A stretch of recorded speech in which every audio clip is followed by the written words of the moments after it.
Welcome to the Bold and Determined Podcast with your man Victor Pride. And right here on the Podcast for Winners, we're bringing you motivation and mindset for the killers and real dealers, the makers and the takers, the winners and the grinners, and goddamn, even the sinners too. Let's get started.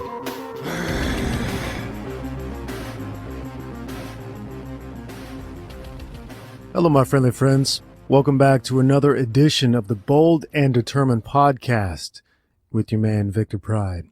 At the end of the last episode, Wolf asked us, "Hello, Victor. What do you think is the biggest threat for the decline and the slow eradication of the white man? Do you think it is right to say eradication or genocide, or do I sound like a victim? I believe white men decline because they lost pride before themselves. They are too anxious. It is so embarrassing to see what happened to the great nations of Europe. Germany, France, United Kingdom, Spain, Portugal ruled the world. There were so many big wars in Germany, but we always stood up like a phoenix from the ashes. It makes me so furious when I see how Germany looks today." He goes on to say, "In the early German history, you learn about the barbaric Germanic tribes. They were simple farmers, hunters, and warriors. They lived in true harmony with nature and loved their forests, while the Romans have cleared all their forests. The Roman Empire was an undefeatable superpower in those days. One day, the Romans decided to conquer the rest of Germania. One of the Roman commanders was a Germanic immigrant who betrayed the Romans on this day, and 2 or 3 whole legions were totally defeated in a battle in the forest. They fought for a couple of days. The Romans were so scared they were never able to conquer Germania. One of their writers described the Germanic people as huge beasts with blonde hair and deep blue eyes. This story gave me goosebumps. You never hear this in our schools. You just learn how great and powerful the Romans were, but never about the strength and the endurance of our own people. I am so proud that my ancestors were so savage and freedom-loving." Ooh, this is a great big question with a great many answers, and I bet you I could do 10 podcasts on this topic alone. First off, let me start off with the problems I see in modern white people.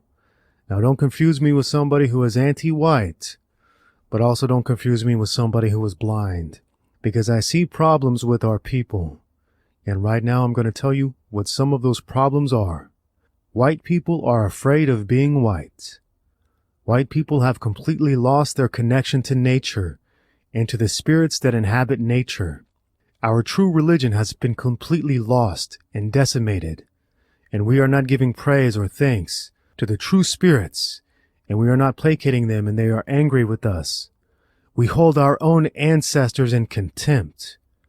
We have lost the connection to family, and we live in isolation. We have let greed for modern comforts blind us. We have left the world of reality to live in a virtual world. The real world is no longer real. Social media is the new real world. We've gone insane, schizoid, delusional. Social media has become the real world, while the real world has become the fake world. We are not living in reality. We are living in a delusion. We are emotionally and spiritually dying. Our ancient history is unknown to us. Our knowledge has been burned and eradicated. Our history is hidden from us. Because of this, we don't know who we are. As Wolf said, we hear about the great empires of the Greeks and the Romans, but there are certain things we never hear about in school and are never taught. Yes, we hear about the Romans. Why do we never hear about the Germans, the French, the Irish, the English, the Swedish, the Finnish, or the Russians? Why do we only hear about 1 or 2 of the great many empires and cultures of the past? I'll tell you why. It is being systematically kept from us for a very good reason. Now, it is true that white people conquered many other peoples in the world. What is not true is that this was a good thing. This was not a good thing, and this has led to our downfall. Let me try to explain a little bit for you. There is an old Native American word called Wetiko. Wetiko is an Algonquin word that stands for a cannibalistic spirit that is driven by greed, excess, and selfish consumption. Wetiko deludes the host into believing that cannibalizing the life force of others is a logical and morally upright way to live. White people are so blinded by the self-referential ambition that they could not see other life as being as important as their own. They could not see past ideological blinders and see the intrinsic value of life or the interdependent nature of all things. Despite this being the dominant perspective of the indigenous populations of the world, white people's ability to see and know in ways different from their own is amputated. There was a great explorer in the Arctic named Vilhjalmur Stefansson. Vilhjalmur Stefansson spent 11 years living with the Eskimos in far North Canada in the frozen wastelands. He lived with them, he hunted with them, he studied them, and he learned from them. And Vilhjalmur had one thing to say about the great weakness of white people. He said, "We have a great weakness of not learning from the Eskimos, but teaching them." And I see this in my own life. When I go to Asia, the white people I see go there to teach what is already a wonderful and fantastic culture in Thailand. And they change it. And day by day, year by year, wherever white people go in the world, that place becomes worse. It does not become better. Because it seems to me that it is only white people who do not live in harmony with nature, but in defiance of nature, in contempt of nature, and the natural laws of the world. This is a grave blunder and a grave mistake made by white people. But what is unknown to so many people in the world, including white people, is the fact that in the past, white people were not this way. In the past, white people lived in harmony with nature. The civilizations in Germany, France, England, Ireland, Finland, Sweden, Denmark. At one time, these people were indigenous, and they lived off of the land. They did not fight nature. They embraced nature. They had a true religion, an animistic religion that embraced the laws of nature. But like so many other indigenous populations of the world, these people were conquered by the Romans, and the Romans imposed on them what you see today: greed, materialism, disgust of nature, and the Wetiko spirit that cannibalizes everything it comes across. So you see, friends, I don't make excuses for the errors of the white man today, but I'm also not blind to think the white man was always this way. Years ago, white men lived like all indigenous populations of the world lived, in harmony with nature. But a thing happened to those people. Those people were conquered by a larger and more powerful empire than them. New laws were imposed on these people. New religions were imposed on these people. And over time, these people forgot who they were. They forgot who they are. They forgot their blood. These are the conquered people you see before you today. These are the domesticated people you see today. Now, the white man has a great many flaws that we must work on and we must correct. It is not right to say that other people are pushing this upon ourselves. We must take control and responsibility for the flaws of our people, and we must work to correct them. While it is true that we as a people have been completely and utterly subverted, one thing you must know about subversion, the number one law of subversion: you cannot subvert a people that does not want to be subverted. We are willing participants in our own subversion. We are willing participants in our own demise. You and I, friend, we understand this. But when I go out in the world, I do not run across white people who understand this. They are happy in their decline. They do not fight against it. So the things that threaten us, these things include greed for modern gadgets, isolation because we hate our families and we hate our own ancestors, egotism because we think our way is the best way, when in fact it is not. Incompetence, because we try to change other people's to get them to live like us. Cowardice, because we have a fear of the truth. And the worst of all, we have a belief in authority. We are susceptible to brainwashing. We have a misguided belief in our own moral superiority. We try to push this on others, and because of this misguided belief in our own moral superiority, we cannot see the fact that our leaders are not morally superior. And in fact, our own biggest threat to our people is not outside influences. The biggest threat is our own traitors who do deals with the devil for quick wealth. We have a belief in our leaders and in their authority, and we have a belief that this authority will correct the problems that this very authority created. We have become enfeebled, and we are waiting for a savior or a politician to come to this world and fix our problems. But it is up to us as a people to fix our own problems. We cannot outsource to China the rebuilding of our blood. We will have to do it ourselves. Leo asks, how much of the history we learned in school was real? Were we, whites, really behind slavery, or were we brainwashed and financed by parasites? What we learn in school, what we learn in our history books, is not real.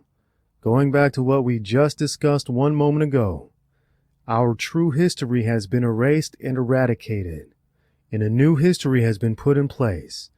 This history is put in place to make us docile, domesticated, and completely unsure of who and what we are.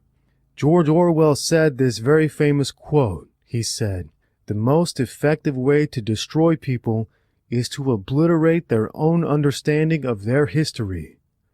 And we see that all the time. We have a history of Rome and a history of Greece and a history of Egypt.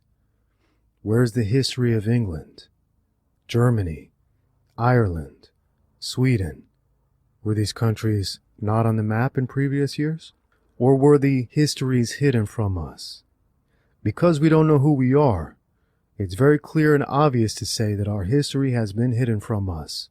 And it is up to us as a people to keep our history alive through the oral tradition of fairy tales. But whoops, families have been eradicated. When the family is eradicated, who's going to teach the fairy tales to the children? That's right, the teachers. And what do the teachers teach? Well, if you're new to the Bold and Determined podcast, let me explain it for you. The teachers do not teach reality.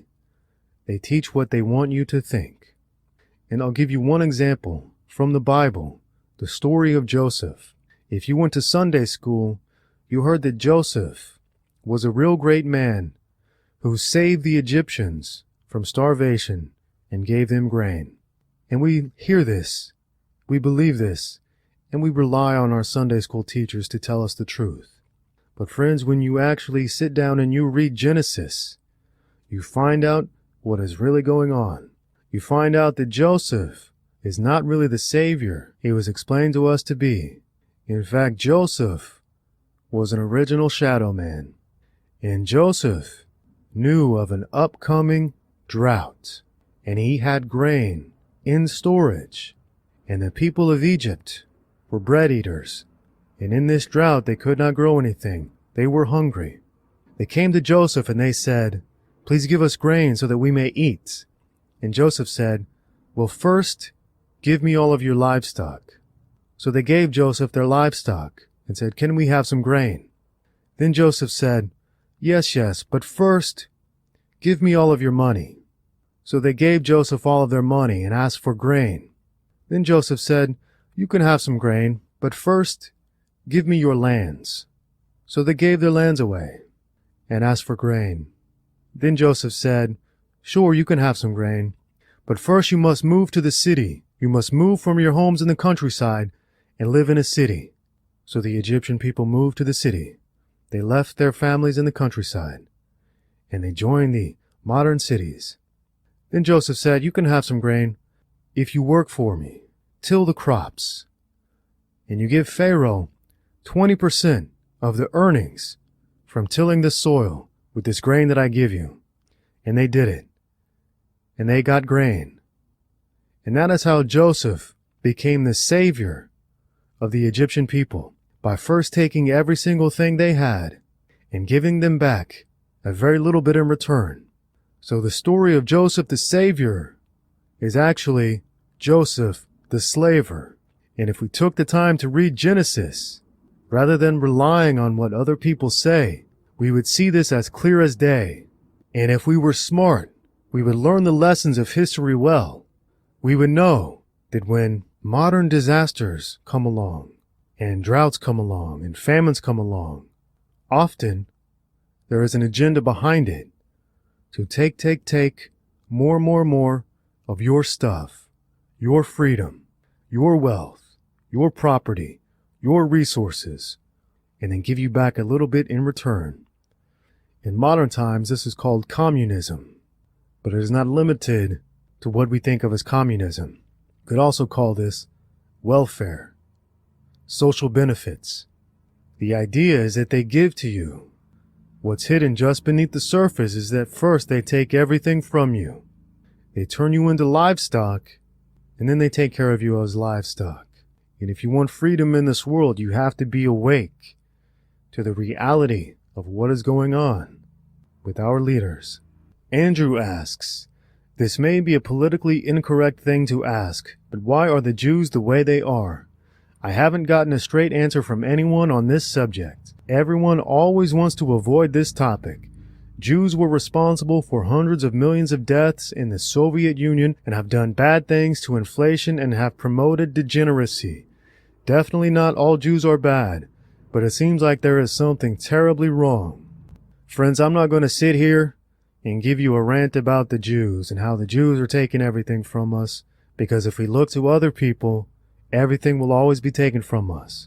When we come together as a community, as a people, that's when we have strength and unity. And when we give these things away, when we have greed for unnatural things, when we promote our own degeneracy, we cannot outsource this to the Jews or to anybody else. We have to take responsibility. However, regarding the shadow men, or a better word to describe the shadow men, is the parasites. Parasites are psychopaths or sociopaths, and most certainly they became this way because of trauma they suffered early in life. Stan asks, what kind of information do you think the Library of Alexandria may have contained? And what are your views on the history of education and knowledge? The Library of Alexandria contained the ancient knowledge of the world, knowledge of ancient civilizations that we don't know about, ancient empires that we don't know about, ancient technology that we don't know about. It was a civilization before our current civilization that we are completely in the dark on. You see remnants of this civilization all the world. You see it in the pyramids, in all countries, in all continents of the world. You see it in ancient architecture, in all continents and all countries of the world, that cannot be explained by simply saying modern people did it, because modern people did not do it. There was an ancient, worldwide civilization that we don't have any knowledge about. Some people call this Atlantis. They think that Atlantis was an island somewhere. It existed in the sea. But the story of Atlantis has survived in many languages, many countries, and many continents around the world. That is because, very likely, very possibly, it was a worldwide civilization. And possibly in this civilization, people did not have to pay to be alive, as we have to do today. So it is very possible that there was a civilization that existed before us, which was in harmony with nature, a happy civilization where people did not have to pay to be alive. And this civilization was taken over and conquered by the parasites, who turned us into cattle for them. Now, friends, I don't know if this is true. I've never been to the library at Alexandria. Maybe I'm very stupid, and maybe I don't know anything. Maybe none of that is true. Maybe history is exactly what they've told us it was. But you could argue that there are holes in the plot. Coming up with what those holes are is a very fun thing to do, isn't it? Ooh, what an interesting and provocative beginning to this show. What do you say we get back into some more lighthearted topics. Ooh-wee. Because these history lessons, history with Victor, interesting as they may be, not sure what effect they have on your daily life today. But I know something that does have an effect on you today. Sebastian Hart asks, if plants are all bad for us and the carnivore diet is superior, why are most of the ingredients in Red PCT 2.0 and other red supplements products like Red Beast come from fruits, vegetables, and seeds? That's a great question. Here's the answer.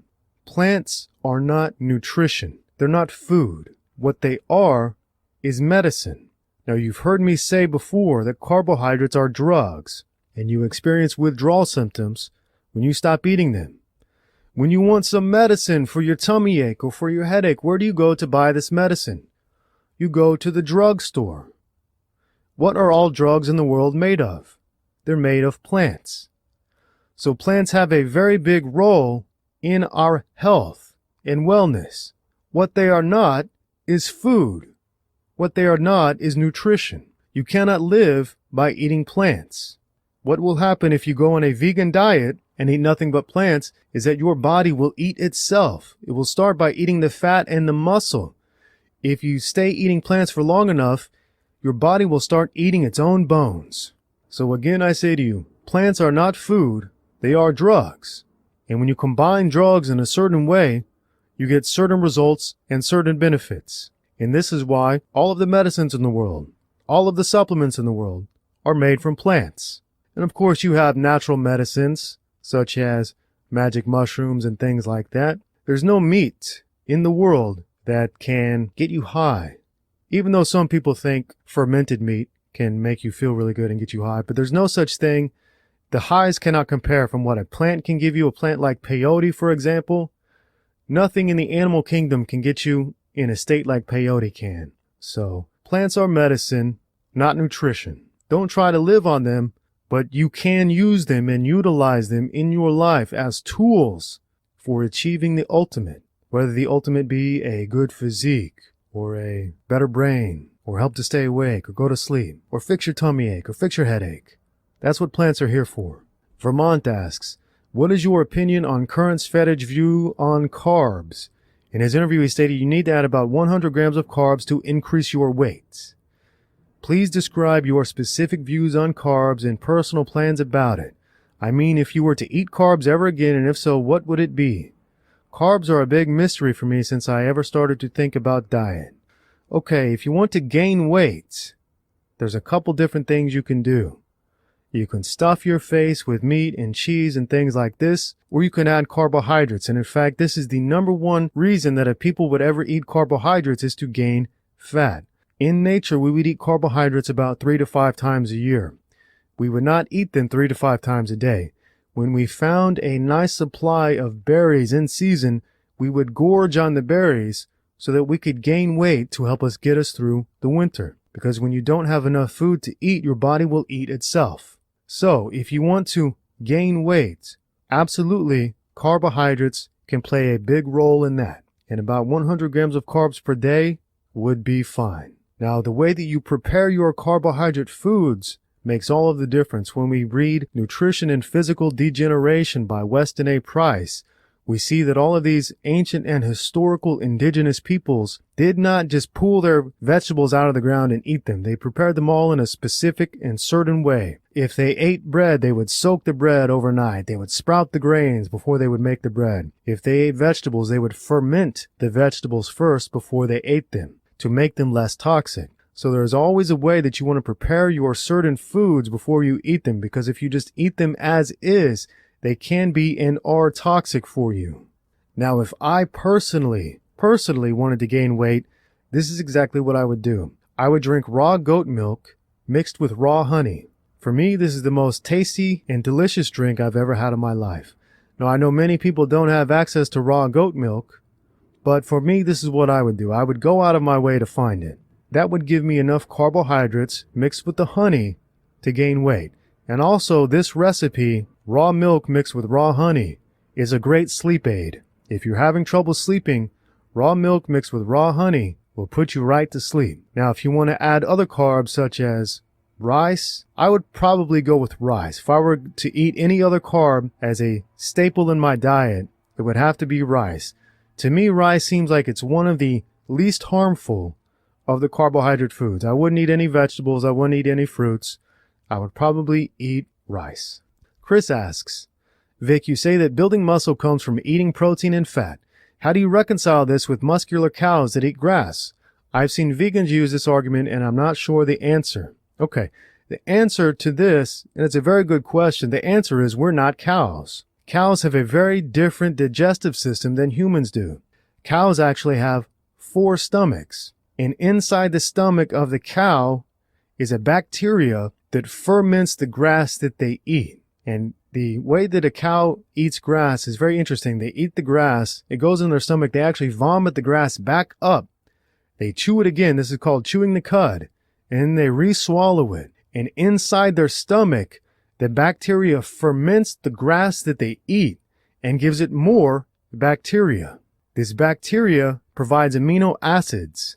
So the cows actually feed on this new bacteria. Rather, they don't have bacteria in the stomach, they have acid in the stomach that ferments the plants. And in the fermentation process, bacteria feeds on the plants. The cows then feed on that bacteria. That is why animals don't require the amino acids found in meat, because their bodies can build this bacteria inside their stomachs. And in fact, when a cow eats grass, very little glucose gets absorbed because it has all been fermented. The problem with humans is we don't have this kind of bacteria in our stomachs where we ferment the plants. So when we eat the plants, they get digested directly as glucose, which is sugar. So actually, cows, in a very certain way, get the same kind of amino acids and proteins that we get. They get it by fermenting the foods. They're not eating sugar, or rather, the sugar becomes something else inside the 4 stomachs of a cow. So this is how a cow is able to be so muscular while eating grass. A very different digestive system than humans.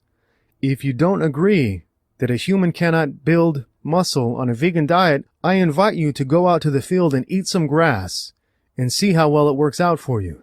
Malver asks, is a full carnivore diet truly the best?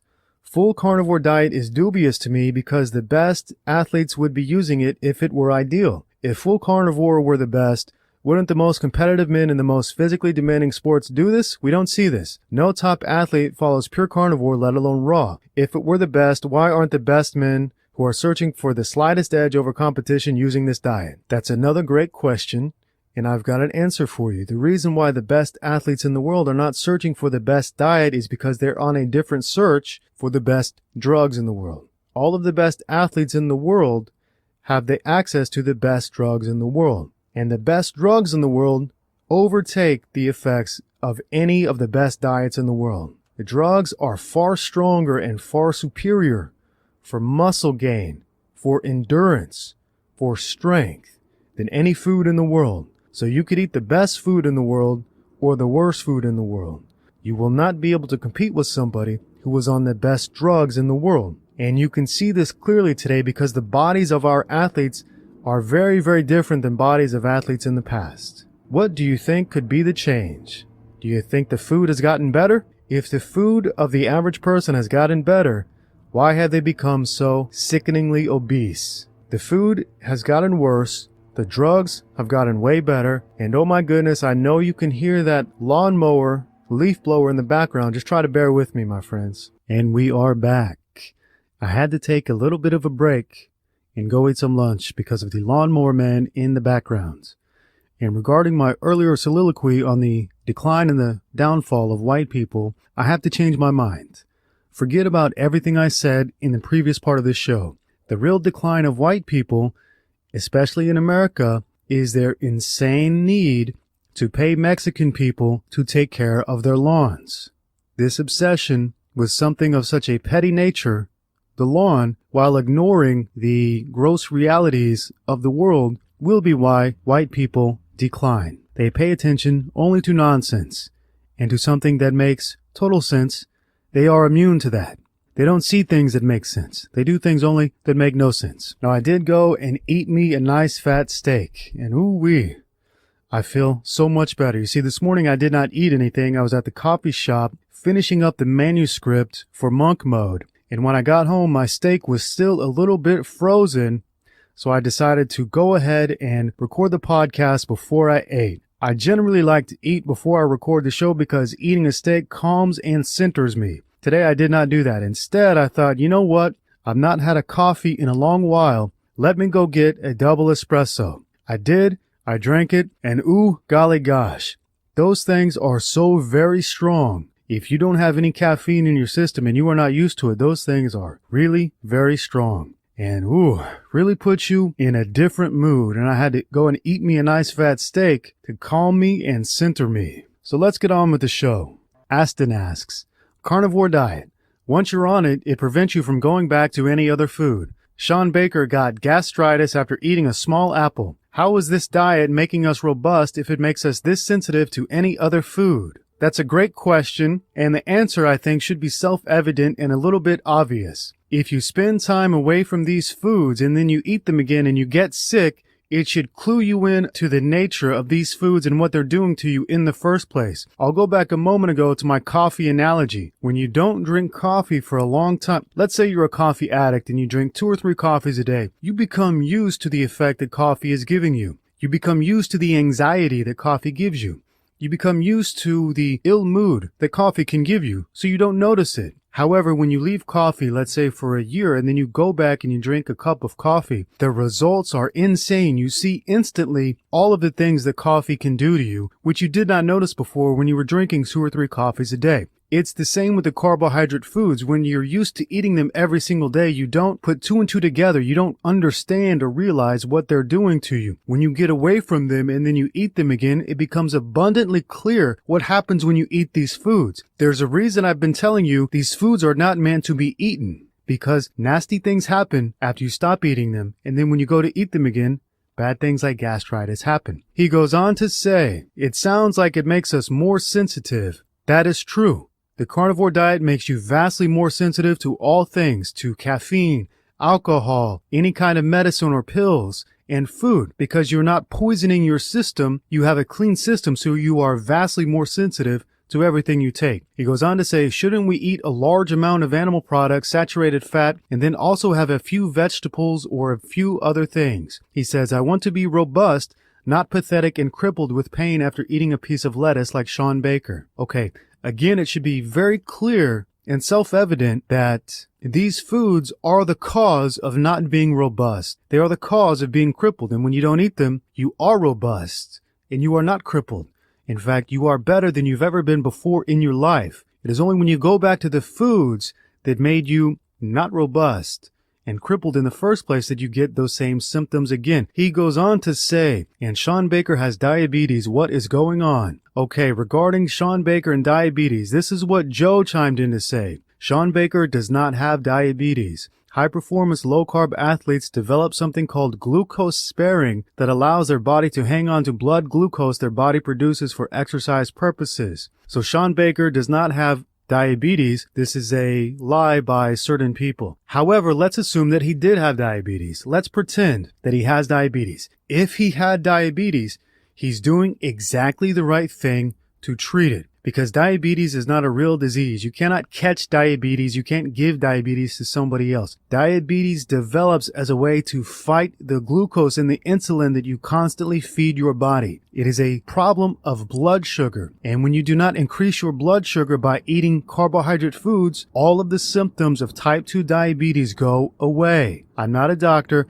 Consult your doctor. This is not health advice. However, the treatment for diabetes is to stop doing the very thing that causes diabetes in the first place. The cause of diabetes is blood sugar from eating glucose.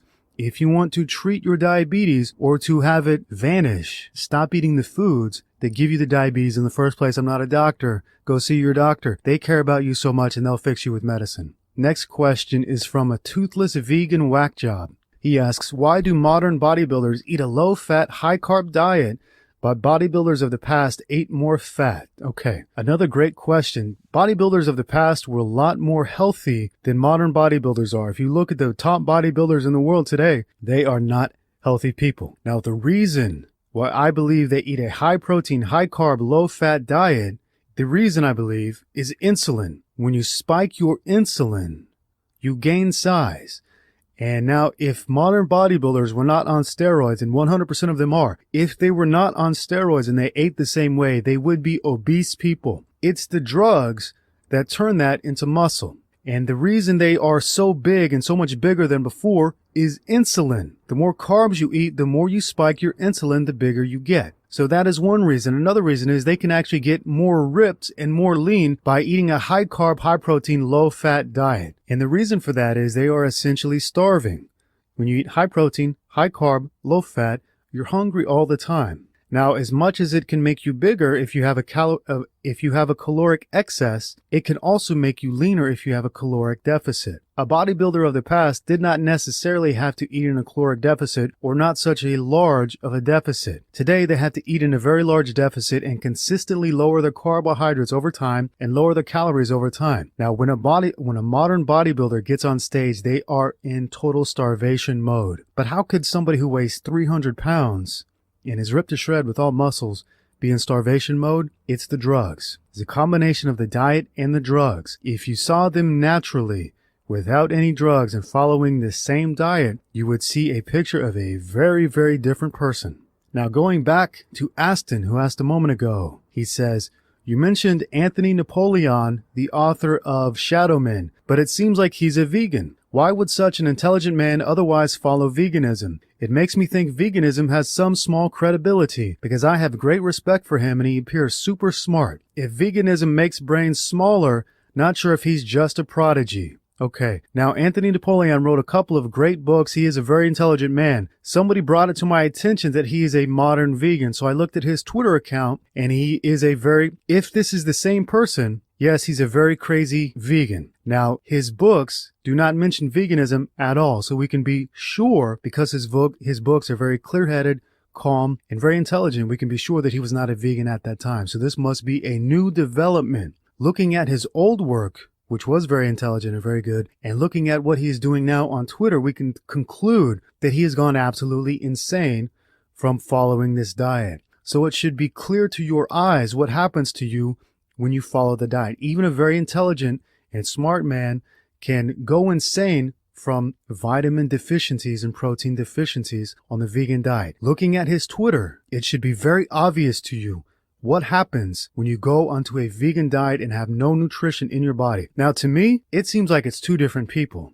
The person who's writing that Twitter and the man who wrote those books seem to me like they're two very different people. Many people have said to me it's the same man, so I can only conclude that he's gone insane on the vegan diet. That should be very obvious. If you doubt that, I invite you to try a vegan diet and see what happens to you. Kevin asks, Victor, has being a vegetarian/vegan in the past permanently ruined my body?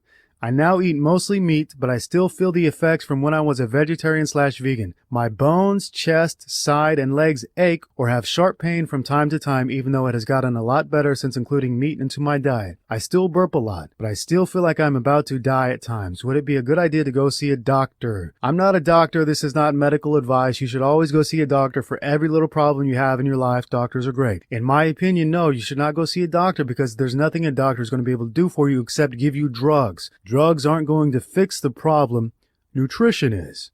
You do nutrition first, and then after being on the proper nutrition, if there are still problems, then you can go see a specialist. Have you permanently ruined your body? You have permanently damaged your body. I'm not going to say ruined, but you have damaged your body. Absolutely 100%. Anybody who follows a vegan or vegetarian diet for any length of time does very serious harm to their body. You said your bones hurt. I'll tell you why your bones hurt. Your body started eating your bones for nutrition because you were not feeding it the food that it needs. Instead, you were feeding it grass and plants. Your body has to get nutrition somewhere. It started eating your bones and your bone marrow. This is why you have a lesser bone density after you go vegan. Your body will eat meat one way or the other. You will feed it meat or it will eat your own body. However, it does not mean you cannot get well and have a healthy life in the future. Continue what you're doing by eating the proper food and you will heal over time. That feeling like you're going to die will heal, but it will take time. However long you were a vegan or a vegetarian, expect it to take at least half that long to totally recover. And then Aston asked again, What do you mean certain books are forbidden? Like 200 Years Together by Solzhenitsyn? Or are you saying there are books that we don't even know, or like secret occult rites and stuff, which the public can't even buy or have ever heard of? I noticed there are occult books where there's only one copy on eBay for like $400. Okay, I don't know what you're talking about by 200 Years Together. I read the synopsis. Apparently that is about how the Jews and the Russians lived together for 200 years. And in fact, according to the synopsis of this book, it was a Jewish leadership in the Bolshevik Revolution. And it was the Jews who, according to this book, I don't know. According to this book, it was the Jews who led the massacre of tens of millions of white Russian Christians. I can't say. I don't know anything about this book. I've never read it. I would never read a forbidden book like that.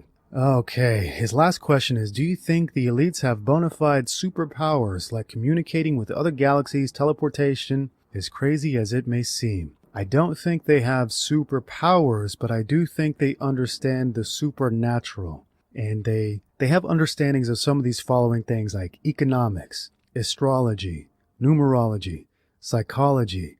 They understand the 4 elements. They understand magic, ritual, alchemy. And they are not atheistic. They believe in many gods and many devils. They don't have superpowers, but it is likely that they do have super technology that we don't know about. Now, they may either be very highly intelligent, which their writings certainly are, or they may just be crazy and they may just be out for blood. So, another thing that might be true in this world is that everybody in power is just incompetent. But I believe it is a combination of the two. I believe everybody in power is either incompetent or very evil, psychopathic, sociopathic, but also very intelligent. And they use the incompetent people as useful idiots. Maximilian asks, you mentioned that casual sex is empty, but if a man's peak sexual market value is around 30 to 40 years old, then should a man simply go monk mode until then? Or should he suck it up and choose a woman who is his age, even though he's in his early 20s, and commit to her knowing full well that as soon his sexual market value will far outrank hers? Why cash in before you hit the jackpot, aka peak SMV, as this is when you have the most high-quality options. Friend, you gotta stop reading these nerd blogs that talk about SMV, and you gotta go out and live a real life. Now, number one, you don't want a woman who is attracted to you because of your money. Because any woman who's attracted to you because of your money strictly is plotting to take it all from you. You want somebody who will stick by you when you've got nothing to give. This is how you know you can trust somebody. Now, if you wait until you're 34 or 40, you are far less attractive to a female, a young female, than you were when you were 24. That's a biological fact, a simple fact. But what you have at this time is money. So it is money that you're using to attract females. If it's money that you're using to attract females, guess what they're not interested in? You. They're interested in the lifestyle. So if you want somebody who is actually going to stick around and build a family and build a life with you, you want somebody who is not searching for the high life. You want somebody who is searching for the life of a homemaker and the life of a family. And if you wait in some misguided notion that your SMV, whatever that stands for, is going to make you more attractive to higher quality females, I've got news for you. It's going to make you more attractive to gold diggers. What you should do is hide your wealth from every woman you want to date. Completely hide your wealth.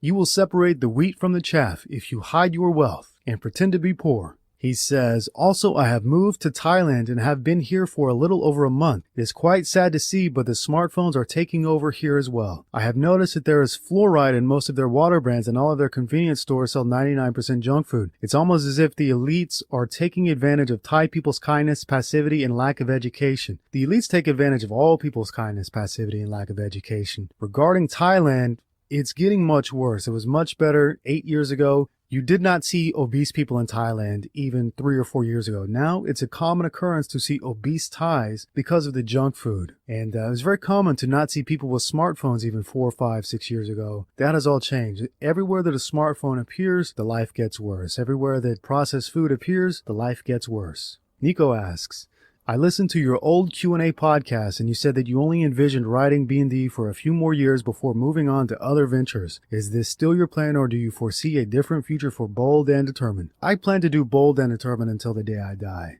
I'm a samurai. I'm a modern day Musashi. I will never stray from the way. Nate asks, Hey Vic, love the podcast. Quick question. What is the best way to find info online with my phone? I find Google is not much help. Yeah, it seems like it started about 2 years ago. Google became absolute trash for search results. It is just absolutely terrible for finding what you want to find. It seems like the only results on Google are the approved results. There's a couple different ways I like to find information. Number one, I go directly to YouTube and I skip the popular channels and I look for just people talking. People like you and I. Whatever information I'm looking for, I type it in YouTube and I look for people like that. There is another great website where I have found a tremendous value and a tremendous insight, and that website is Quora. So often what I do is I Google whatever I'm looking for and then I add Quora to the end of it, Quora. And Quora is a website where random, regular people go and they answer questions. And I found those two, YouTube and Quora, to be very helpful. Anthony asks, how do I get over my feelings of loneliness from not having a caring girlfriend? There's a couple different things you can do. One is you can get a caring girlfriend. In the modern world, in many modern countries, it's very hard to find. Number two, what you can do is follow the upcoming Monk Mode program, which is designed to make you feel bliss and happy within yourself. Because of the combination of the stretching, the 1 meal a day, the meditation, and the work, a strange thing happens inside of you and you start to feel happy, content, and blissful inside of yourself. Like all the yogis and the yoga masters and the spiritual masters of the past talked about, you start to feel happiness radiating from yourself. So that's in the upcoming Monk Mode program. If you are feeling lonely from not having a girlfriend, it's the perfect program for you. Martin asks, hey Vic, do you have any suggestions for men about increasing the chance of conceiving a male child? I have seen some stuff online which lists several ways you could influence a future offspring sex and would be interested to hear your thoughts on this subject. Here's what you can do. Have a kid. If it's a girl, have another kid. If it's a girl, have another kid. If it's another girl, have another kid. Keep trying until you have a male child. You'll be doing two great things that way. Number one, you'll ensure that you get a male child. Number two, you will be repopulating the earth with our people. And you'll be a great man if you do. Thomas asks, Vic, what do you use to shave? Elk blood and a Bowie knife. Rohan asks, hi Victor, what are your thoughts on Republicans/conservatives? I know they are politicians and all politicians are more or less not good people, corrupt, and are slaves for the higher ups and elites. However, would you consider the right the lesser of two evils, the other evil being the left? Even though I know you don't like politics, you strike me as someone whose values align closer with the right. The right has no values other than greed.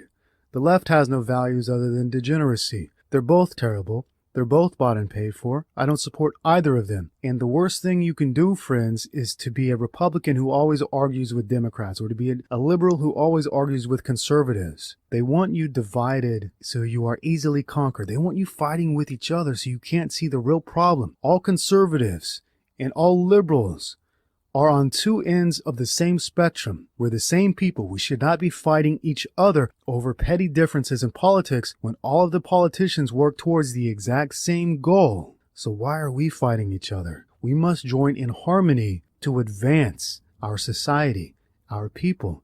We cannot be fighting amongst each other over pettiness. Now, you say that conservatives are better than liberals. Well, how? How was George Bush any better than Obama? I don't see a difference between these people. It doesn't matter who is in office. The exact same agendas keep happening. Now, if we're talking local small government, it is better to have probably a conservative or Republican government such as, say, Wyoming or Montana. Those governments are much better than modern governments in Europe, such as the French government or the German government. By the way, friends, are you aware of what's going on in France right now? What's going on in France right now is that people are rioting because they're tired of multiculturalism and high taxes, and they're tired of their government not being run by the real French people. And it's not just leftist anarchists that are rioting. It is middle class, working class French people of all professions, liberals and conservatives, who are fed up with what's going on in their countries. If you don't know about it, I suggest you go to YouTube and you search for it and you find somebody who is not a mass media channel and you watch and you see what's going on right now. RH asks, what will you do when you see a gay or lesbian couple kissing and touching each other during a meal in a restaurant? I won't do anything. I don't care. When you react to these people, you give them exactly what they want. They're not kissing and hugging each other just because they're in love.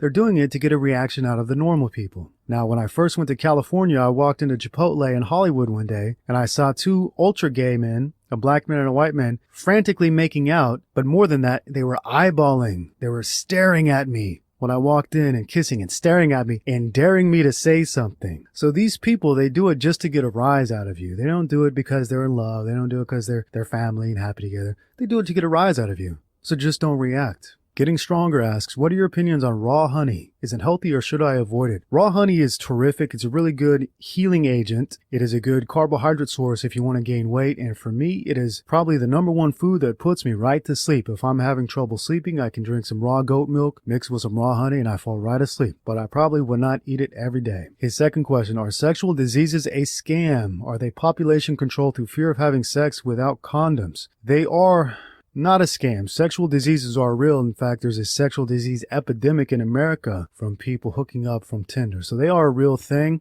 Population control is also a real thing. They do want you to use condoms, but it's not to keep you free from disease. It's to keep you from having children. But STDs are real. He goes on to say, is hemp protein healthy? It has all the essential amino acids. Is it safe to use as a supplement? There is no plant protein that has all the essential amino acids. The essential amino acids come only from animal foods. So is it safe to use? It's pointless to use hemp protein because it does not contain all of the essential amino acids. You can't utilize it. Bart asks, do you return to the USA for 6 months in order to spend time with your family? If not, what is the reason for returning to the USA for that long? I come here to see family and that's it. If I didn't have family here, I would never be here ever. For sure. So I do come to see family. Unfortunately, what I see here when I go and visit family all across the country, I see the same thing happening. I see distance between all family members. They don't talk anymore. They don't see each other anymore. They're all on Facebook. And that's the Facebook and their smartphones are actually killing interaction between families in the United States. And all of my family members have said the exact same thing. Some of them don't even talk to each other anymore over things they've said on Facebook. And otherwise, people do not get together for big family reunions. They talk sporadically on Facebook and in real life live in solitude, basically. A second question is, I would love to hear about your dad. What's he like in your relationship with him? All right, I'm going to give you the best advice that my father gave me. And it's not really advice. It's a lesson that he gave me. My father is a carpenter. He's a woodsman, a wood maker, a cabinet maker. We were in the truck one day, and my father was laughing about what had happened at work that day. He said the boss man had gave him some shit. He said the boss man talked down to him. He started laughing. I said, why are you laughing? He said, I quit. I said, well, why'd you quit? He said, I don't take any shit from anybody. I'll never take any shit from the boss man.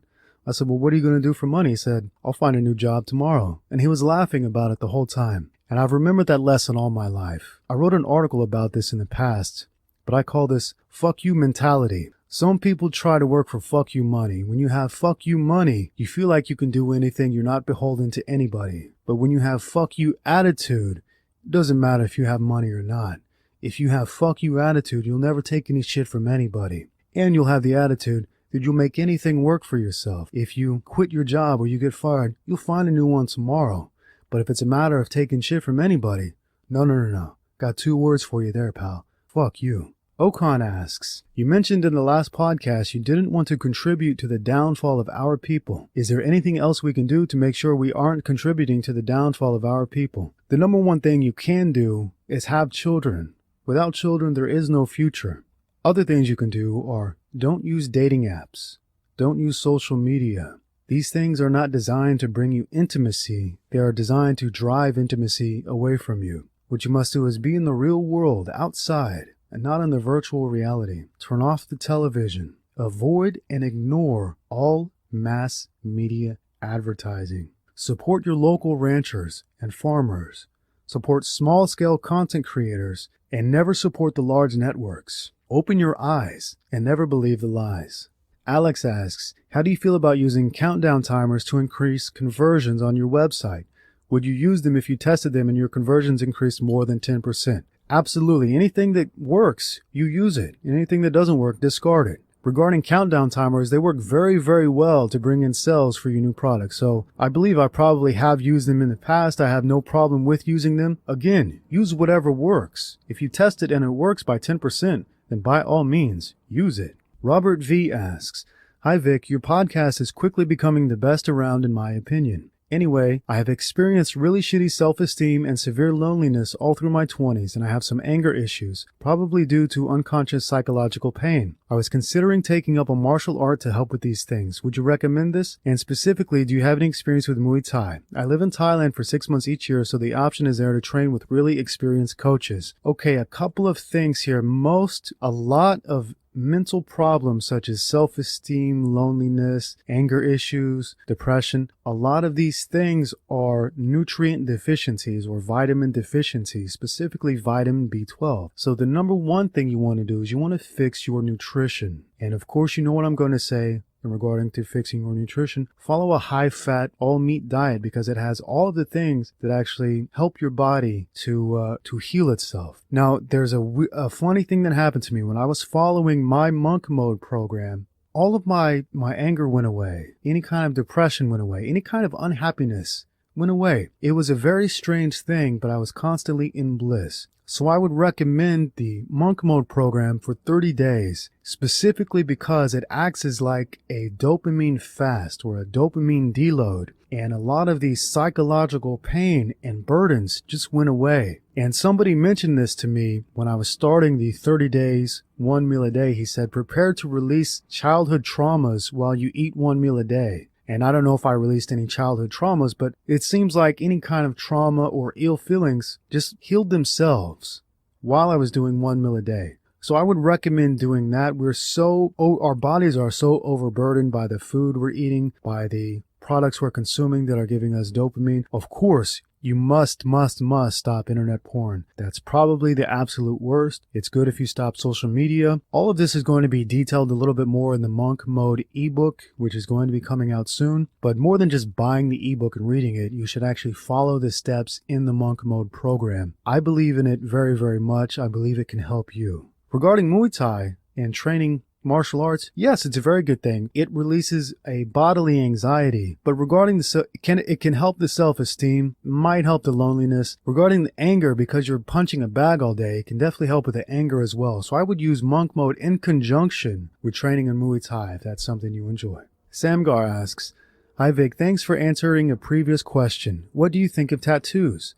I know the opinion in the manosphere is that a woman with visible tattoos is a red flag. What do you think? What about men who get tattoos? Is it a sign of degeneracy? Okay, tattoos are a sign of degeneracy. You should not marry a female who has tattoos. When I'm in America, literally every female I see has tattoos. But it is a red flag. It is a warning sign saying that this person is damaged. And you should pay close attention to these warning signs. Some of these warning signs are tattoos, colored hair like purple hair or red hair, a foul mouth, and females will actually even say directly to you, I'm crazy. Now, men are retarded in a number of ways, and in one way that they're retarded, when they hear women say, I'm crazy, they think, oh, no, you're not, stop it. Sometimes she's telling you the truth.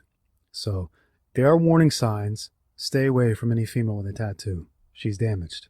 Uncle Vic's long-lost nephew asks, when eating 1 meal a day, is it better to have your meal for lunch or for dinner? It is infinitely better to have your meal for lunch.